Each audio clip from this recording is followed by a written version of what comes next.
Good morning, good afternoon, good evening, ladies and gentlemen, depending on where you're joining us from in the world. Welcome to our live talk show, Open Up, this Sunday morning.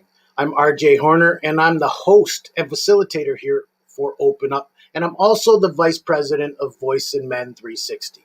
So I'd like to share a brief intro about Voice in Men 360, our associate International Men's Day, and why this talk show is so important. Voice of Men 360 is a not for profit organization founded in Toronto in 2020.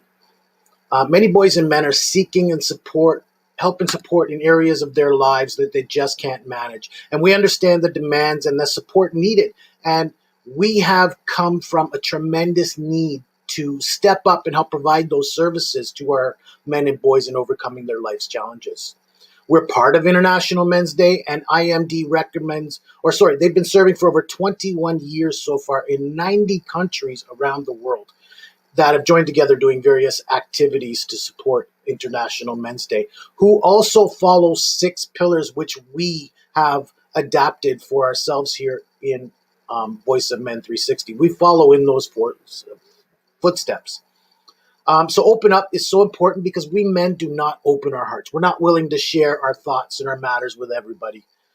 And when we keep those challenges bottled up, they can create long-term effects in both our health and our physical condition. And that can explode in ways that really we want to be able to help our men manage. That's why we want to create an open space and allow individuals to share their life journey through our platform. We aim to create awareness about life's challenges, struggles, overcoming ups and downs that men go through in their lives. There's no limitation with gender, age, ethnicity. We want everybody to participate and share their life's journey. Our goal is to make a positive impact on somebody's life through this program. Open Up is on Sunday mornings again, 10 a.m. Eastern Time. Each week we bring an individual and share their experiences with you. Today we actually have a special story for you. We bring a special guest who's a survivor of child trafficking. He's also become a social entrepreneur. Monday Ojon is the founder and executive director of Kemapia Africa, an incorporated not-for-profit in Nigeria with the mandates grounded on eradication of all forms of slavery, illiteracy, and alleviations of poverty. He's an educator, advocator, and good governance, human rights defender, a Nigerian social entrepreneur with Middlesex University and Business School in London. He's joining us today from Nigeria. Good morning. Welcome, Monday Ojon, to Open Up. Thank you for joining us and sharing your life journey with us. Much. Indeed, you have briefed you a little about my humble self. Just as he said, my name is Ojon Monday. I'm a Nigerian, a survivor of child trafficking and labor at the age of 14. I came from a very poor family, and my father, my mother, they hardly feed us, let alone paying our school fees. As at 1995, I finished my primary school. So my parents does not have money to train me in secondary school. So I was in the village, joined them in farming. So later, one man that came from Lagos came to my parents and told them that I would follow him to Lagos. I was very happy, not knowing that the man is taking me to Lagos for street trading. So I followed the man down to Lagos. I have not been to the city since I was born, till that very age. So when I came to Lagos, Lagos is um, a business hub of Nigeria, very developed. I have not been to the city before. So the man now gave me meat pie and cake to be selling on the streets. So I will wake up as early as 5 o'clock a.m. I will start preparing by 8 o'clock. We're already on the streets. So that is how I go up and down in the streets, the marketplaces, in the offices, looking for buyer. I have to stay in the market selling till 11, 12 o'clock p.m. And that is how I continue doing it. So I don't have opportunity to go to school. And by doing that, I'm exposed to a lot of things. I'm exposed to motor accidents. I'm exposed to area boys. In fact, insecurity. And the training I would have been receiving from my parents, I don't have the opportunity. I continued doing that until 2000 and until 2000, when a program was organized called, say, 2001. Yes. It was organized by a religious body called Deeper Life Church. So it was a program for youth. So I flew them to the place in National Stadium here in Lagos. So after the program, I said I must go to school. That is how I started going to secondary school here in Lagos. So I have already, that my master who took me to Lagos have already pursued me. So I now went to another place to carry load in the marketplace. So that is when I heard about the program, so I attended the program. So when I carry load finish, I will go to school in the morning. In the evening, I will now carry the load. So that is how I did and finished my secondary school here in Lagos. So as I finished my secondary school, I did not have any money to continue my education. So I worked in different places.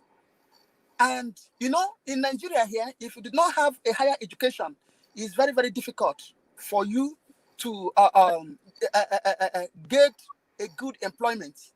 So I started, I enrolled. Later in life, I enrolled in online university. So I get diploma in that online university, in Middlesex University, London. So I used it to work in a non-profit organization called Center for Defense of Human Rights and Democracy in Africa here in Lagos. I also worked in another non-profit called World Economic Power Chamber of Commerce. So I also worked in another non-profit making organization called, how do they call this name? No, okay. So until 2014, I deemed it necessary to start my own initiative, which had been in my mind before, because of what I've suffered during my time in child trafficking. So I started an initiative, which in 2017, we incorporated it to a non-profit making organization called Center for Maximum Eradication of Poverty and Illiteracy in Africa, which we acronymed SEMEPIA Africa. In that SEMEPIA Africa, our duty is to go to the streets and ask the victim of child labor, why are you on the streets? Because I myself has been on the streets for many years. So I continue asking them, why are they on the streets? So some of them who like to tell me, they will tell me about it, I will document it down. So that is how we continue doing it until 2017, when we incorporated our own non-profit organization. Some NGOs like Murtala Mohammed Foundation donated some computers, and some NGOs here in Nigeria contributed, and also one non-profit making organization called Enough is Enough donated an office. So we start using the office. So we joined force with one organization, and we incorporated skill acquisition. That skill acquisition, we teach basic computer literacy, fashion designing, and many other skills for the victim of child trafficking and labor. And that is what we have been doing since then till date in our own non-profit making organization. Here in Nigeria, victims of child trafficking and labor, they are numerous. According to UNICEF, 13.5 million children are out of school in Nigeria, and most of them fall victim of child trafficking in one way or the other, either as a housemate or a street trader, or or a prostitute, or different kind of child trafficking. Mhm. So it has become a very big challenge here in Nigeria, and men, boys are victim, girls are also victim. Wow. Thank you for that. You've given us your entire story, where you come from, your journey, how you've grown and become this good person who can able to help other people walk a path better than they have opportunity to do so. So thank you for that. And thank you for drawing awareness and attention to the situation going on.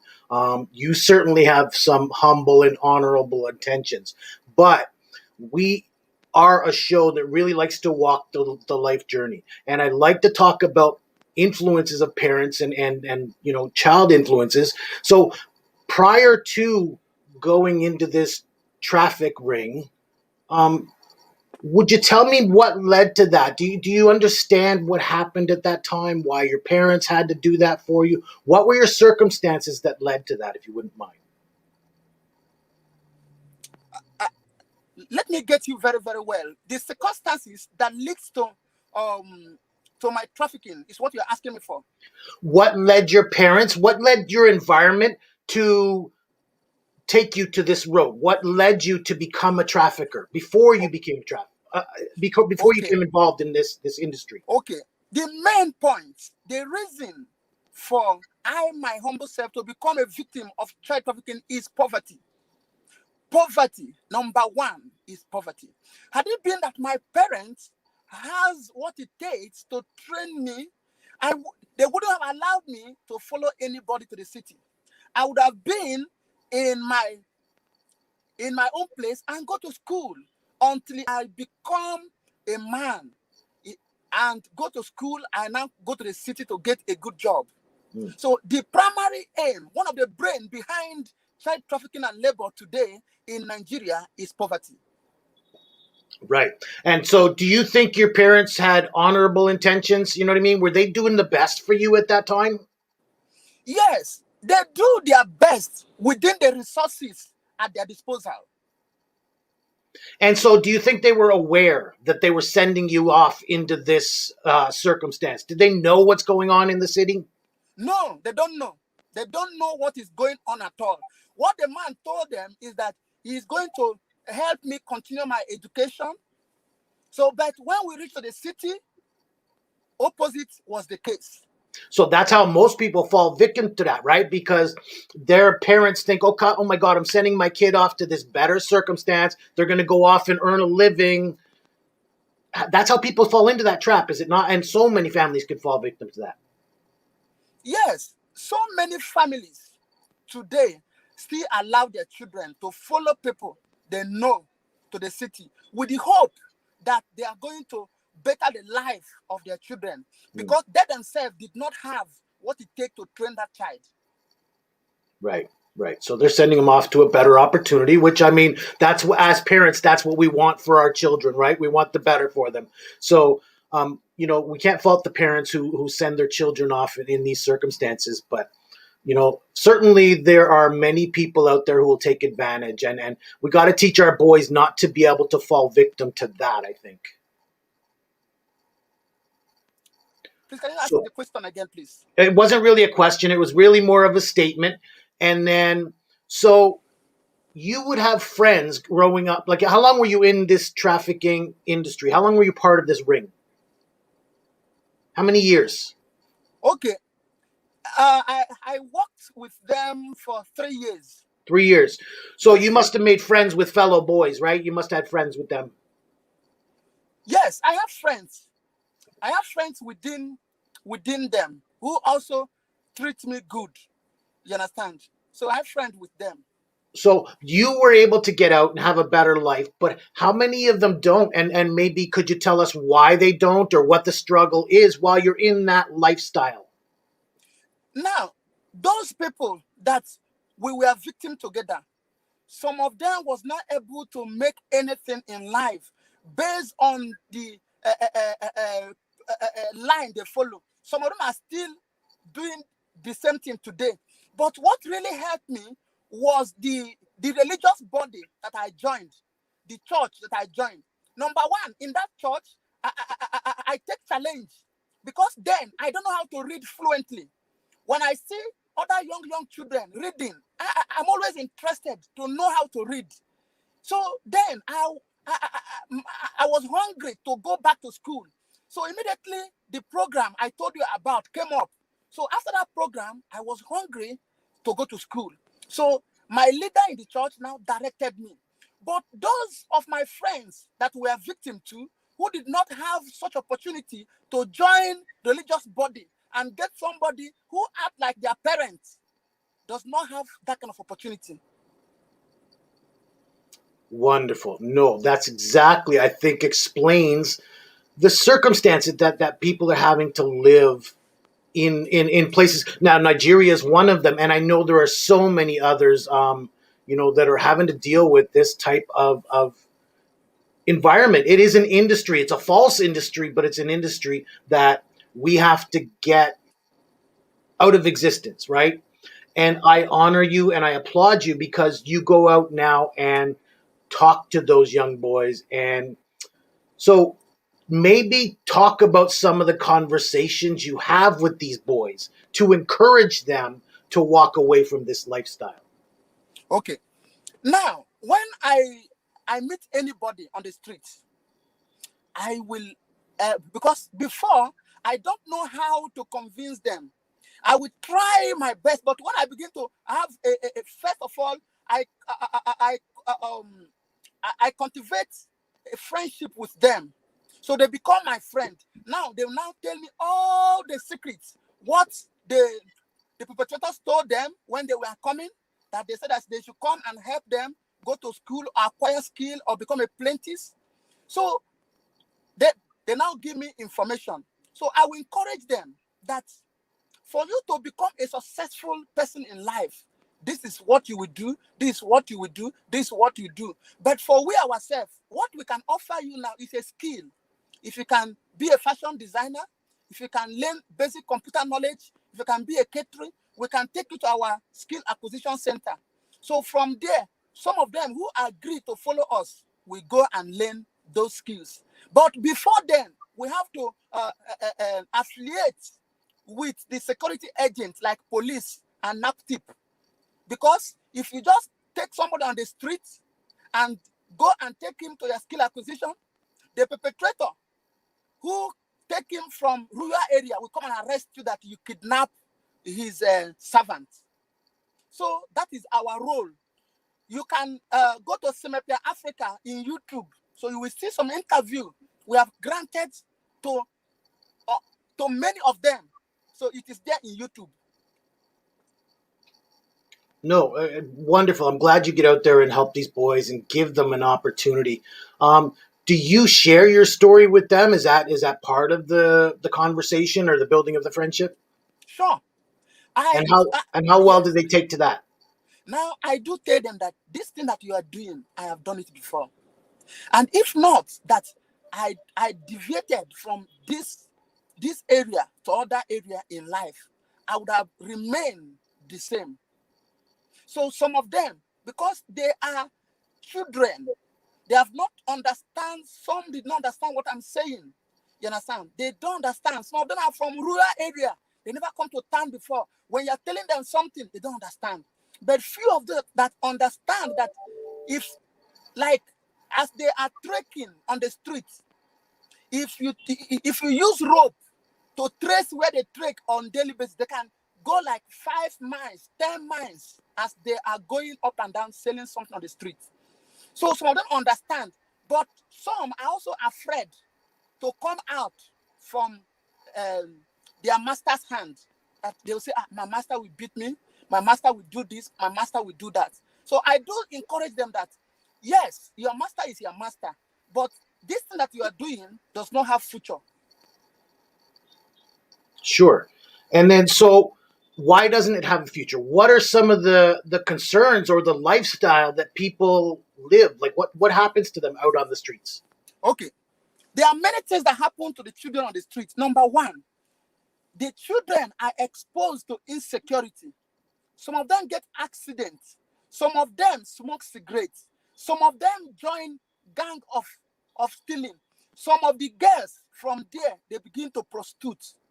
I know many of them that in the evening, they will go and meet some people. Some people will buy those things they are selling, credit. And they will say, come back in the evening, I will pay you. So from when they come in the night, from there, they will pregnant them, those that are girls. I know many girls that have got pregnant on the process. Some of them, I took them to NAPTIP, to police, to help them. Because those who pregnant them, they don't even know them, because they have sex with many men. They don't know the person who pregnant them. So, and they will be pregnant selling those things they are selling. So those process deny them from parental care. It denied them the right to education. It denied them training that they would have gotten from their parents that would have made them a better person in future. Right. And then, so your organization, SEMAPIA, is an Yes. acronym. Tell us what that means again. Center for Maximum Eradication of Poverty and Illiteracy in Africa. Right. So you want to teach people there is opportunity. You want to teach them, first of all, to read and write and be able to understand for themselves, and then teach them because of that there's better opportunity out there. There's a chance for success and chance for a better life, right? Exactly. So, but you've been doing this for what, 3 years, it sounds like, or 3 or 4 years now. Have you had a success rate? How have things been going? Yes. Because we lack resources, I always like to join force with other people. Number one, as I told you before, the office we are using is not ours. It is donated by another NGO. Saw what I have been doing. They donate that office for us. The skill acquisition, we join one other organization who also have skill acquisition, but they don't have some equipment like computers. They just have few sewing machine. So we join them. And whenever we get a victim, we go there and put them there. So, as I said, we teach basic computer literacy, fashion designing, bead making, shoe making, barbing. So, because as we continue to interact with the victims, we discover that most of them did not have any skill at all. And once you do not have a skill, there's no way you can get employment or you can even start your own business. So recently, we introduced digital marketing into it. So we teach them digital marketing, and some people normally volunteer their skill to come and teach them a lot of things. So that is what we have been doing to impart lives. Nice. I like that you give people different roles. Um, what I mean, I guess there's an opportunity for people to revert back to the old lifestyle. Is there a large percentage of that, or is your success rate a higher number? Um, you know, because of lack of resources, a lot of people are willing, but at least um, every year we train like 200 people. But because we are operating in a school, in a primary school, every Wednesday day and Saturday, the students of that school come and learn our skill free of charge. So, in nutshell, we reach about 1,000 people a year. That sounds pretty noble. And then I like the idea that you're trying to reach out to these other organizations, because we've found out here that this issue is not just in Nigeria. It does exist in other countries, not just in Africa, but European countries, probably even in South America, or the Western world as well. So I love the fact that you're looking to band with other organizations and perhaps relocating people at the same time to find these opportunities, because maybe their skills are better. Maybe there's an opportunity to relocate and give people opportunity that way. So I know through our organization, you can reach out and hopefully connect with other groups that can be a benefit to you, because your group certainly has benefit to men and boys growing and moving forward with their lives. Sure. To impact life, nobody is an island of skill or knowledge. So, and personally, I don't have money. My parents did not have. But one of the advantage I have was joining a group called Bring Back Our Girls. Due to what happened in Nigeria in 2014, that over 276 innocent girls were abducted in a government school. So a group of women formed a movement called Bring Back Our Girls. And among those people are prominent people like the daughter of our former president and other prominent women in the society who came together to form uh, uh, uh, um, a movement called Bring Back Our Girls. So I was opportuned to join that group. So from there, I know a lot of people who run NGO. So as they see what I am doing, that is why they normally help me. That is why they normally sponsor. And one of them say, okay, come and use our office. This one say, okay, we have computers, we will donate it to you. This one say, have sewing machine. This one say, okay, I will give you 10,000, I will give you 20,000. So that is what we have been using to run the program. Mm-hmm. So we cannot run. I don't have money. I can't do it alone. So, but we need to affiliate with international organizations that will be able to donate directly to our NGO to implement some big program that we need, because this problem is quite large. One organization, even government themselves, cannot be able to tackle this issue. Though in Nigeria here, this problem is created by government because of corruption, diversion of public funds to a private pocket that Right. bring a numerous problem, not limited to child trafficking and labor. Mm-hmm. So it takes a humble and noble person like yourself and others like you to step up and take up that role and get the funds and get the help where it needs to go. And we applaud you for that. Your organization, you heard it. He's looking for support in whatever way that he can, and it's certainly a noble cause to help get people off the streets or out into a better life. So if you think you can help Semapia Africa, you can be a part of that. You want to band with it and maybe expand that network. There's opportunity to help eradicate this problem, right? Monday, sorry. Oh, thank you very much. Please, you can equally go to our website or our social media. We are always in social media, in a Facebook. You can just search for Semapia Africa. Semapia Africa is CEMEPIA. CEMEPIA. We are in LinkedIn. We are in Facebook, Twitter, Instagram, and YouTube. So Nice.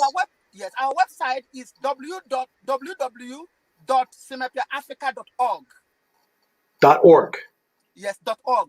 Awesome. Okay. So I hope we can get some www.semapiaafrica.org. people. I hope we can get some people coming your way through that send out right now, because I think you have some noble work going on, and we applaud you here for that at Voice of Men 360. Before we leave, before we finish this off, can you give us a little bit of advice from your experience? How do we help our men and boys moving forward? Yes. Now, uh, since we have skill acquisition center, we can teach. If we be able to have funding, we will teach people, number one, agriculture, because agriculture in Nigeria is one of the area that young people want, but they want it to be lucrative. So we can make agriculture lucrative, and also we can expand that our skill acquisition, teach more things, and also teach people how to market the skill we teach them in our skill acquisition. Mhm. Like, if we teach you fashion designing now, it does not end there. We can empower you to start your own fashion designing business. We teach you digital marketing and entrepreneurship. So from there, you will start that digital marketing, making people to know what you are doing. And from there, we can link you to bank. If you need loan, bank can also give you loan. We have Right. Bank of Industries in Nigeria here. So we are working together with that Bank of Industry. And they're always interested for people in different industries who have innovative ideas. Like in fashion industry in Nigeria is a very huge a place that anybody can fit in and reduce importation of clothing in Nigeria. Absolutely. Thank you so much. I hope we reach out. I hope we get people working with you. Again, Monday, thank you for your time today. It's not easy to talk about. Not everyone's willing to share their life journey and their life stories and their experiences. And you have certainly had a journey that is tough to talk about, but is valuable for our audience. I am honored and privileged Thank you. to talk in this platform. It's an opportunity for me. I'm very, very grateful. Thank you, sir. Thank you. I appreciate your courage and your willingness to help other men and share your life struggles and challenge with them. Thank you, Monday, for joining us and sharing your life journey with us today. When people like yourself come forward and share their life experience in platforms like ours, especially on social media, it'll give people hope to someone out there to help change their mindset and change their life in a positive direction. That's our goal. We want to bring individuals and allow them to share their life journey and have open conversation about our men's problems and challenges and how we can help them overcome them. So just in closing, I want to offer a few announcements. First, among Open Up live Sunday mornings at 10:30 or 10 a.m. Eastern Time, we have some other live talk shows. We have a weekly webinar that we put on Saturday mornings at 10:30 a.m. Eastern Time. That's an hour till 11:30. So that's Saturday mornings, 10:30 a.m. to 11:30 for our weekly webinar. We have another talk show in Tamil language. That's called Vili, which means I. Please join us for that Wednesdays at 7:30 p.m. Eastern Time. Or for those outside of Canada, can join us Sunday mornings at 8 a.m. Eastern Time. We also host panel discussions twice a month in both English and Tamil. And then we turn this content into podcast episodes for people to listen to at their leisure. So please join us and please share and become part of our journey and sharing your stories. Also, we have a monthly men's group. Tonight is our first support group for men.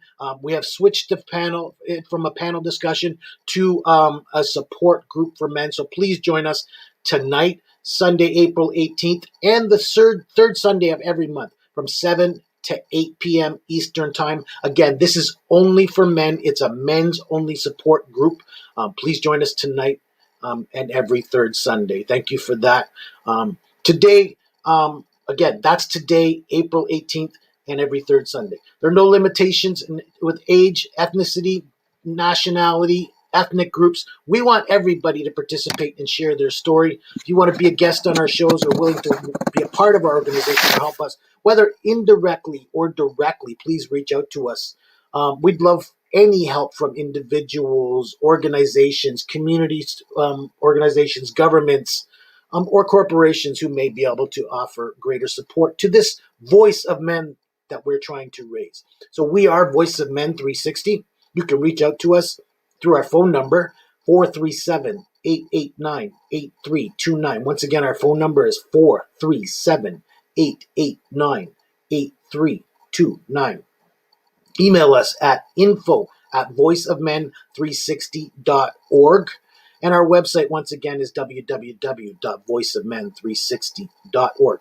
And you can find us on all social media platforms. Once again, we are Voice of Men 360. Please reach out to us on all your favorite social medias, Instagram, LinkedIn, Twitter, TikTok, YouTube, and of course, while watching these videos, please like and subscribe for more. We want to reach out and help more people. Please help and support and continue our journey. Thank you for joining us today. Until next time, I'm RJ Horner, host for Voice of Men 360 on Open Up. Better days ahead.